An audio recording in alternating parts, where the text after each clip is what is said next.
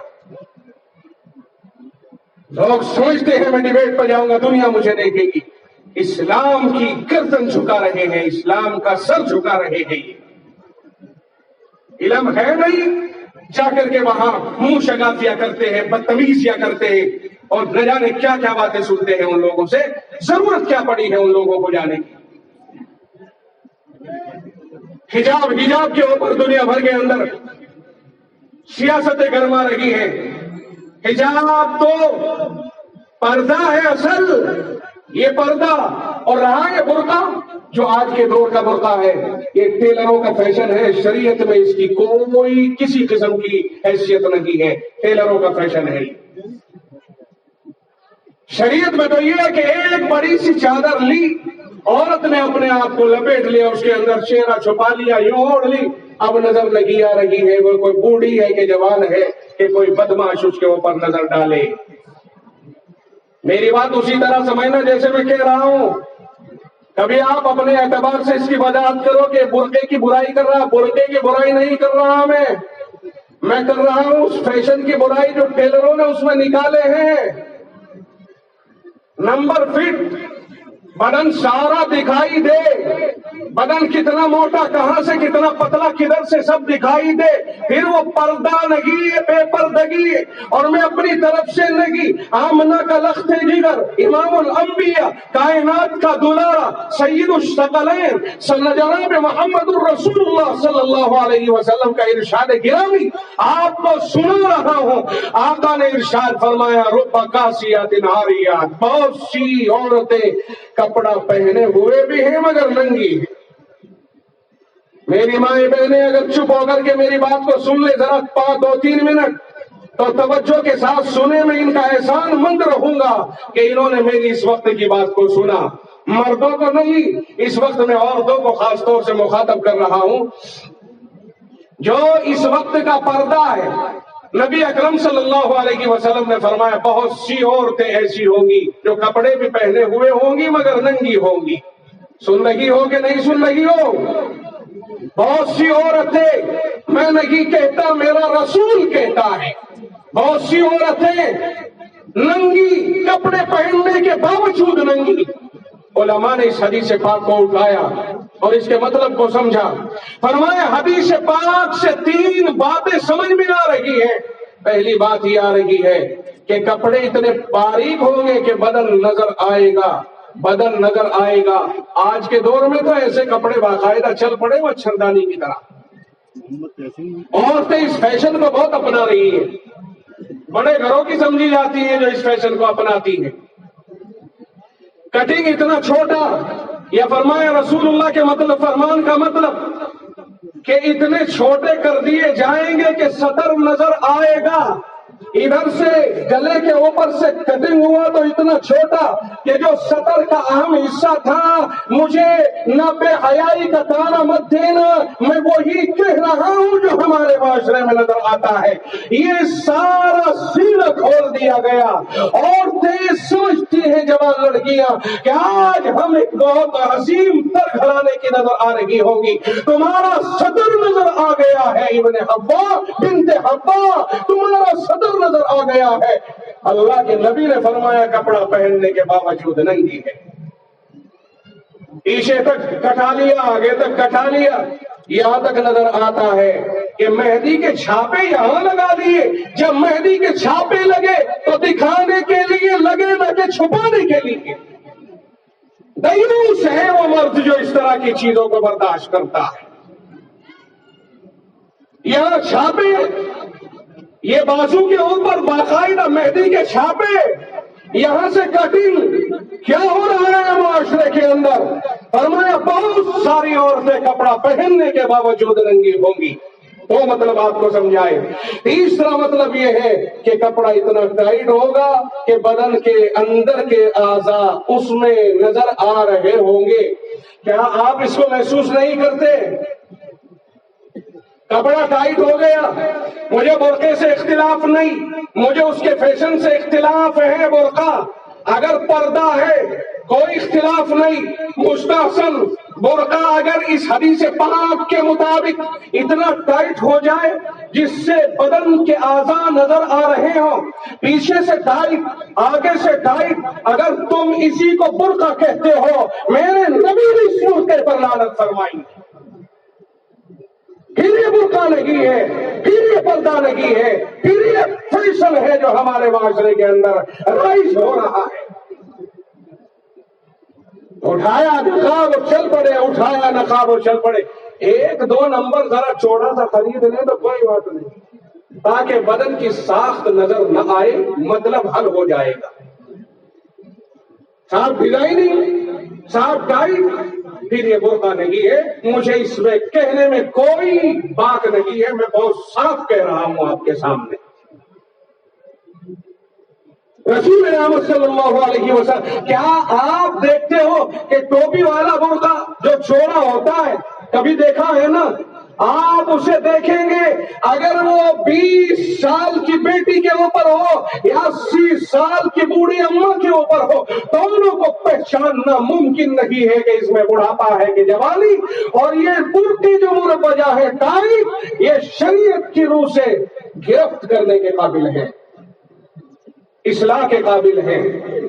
تو حجاب کی بات چل رہی ہے، بات اصل میں ہے کہ پردے کے اوپر بات کرو، حجاب کے اوپر بات نہ کرو۔ پردہ ساری قوموں میں مستحسن ہے، اور حجاب مسلمانوں کی طرف کر کے لاگو کر کے اور اس کے اوپر ڈیبیٹ کی جا رہی ہے، اسے سیاسی نقطۂ نظر بنا لیا گیا۔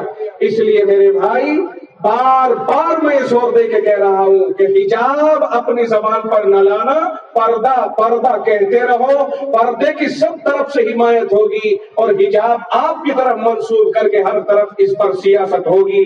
آپ سیاست چاہتے ہو کہ حمایت چاہتے ہو؟ اگر حمایت چاہتے ہو تو نقاب اور یہ حجاب انہیں چھوڑو اور پردے کا لفظ استعمال کرو کہ بھائی پردے میں رہنی چاہیے ہوتے۔ اللہ تعالیٰ ہم سب کی حفاظت فرمائے اور ہمیں اچھا عمل کرنے کی توفیق و مرحمت فرمائے۔ وآخر دعوانا ان الحمدللہ۔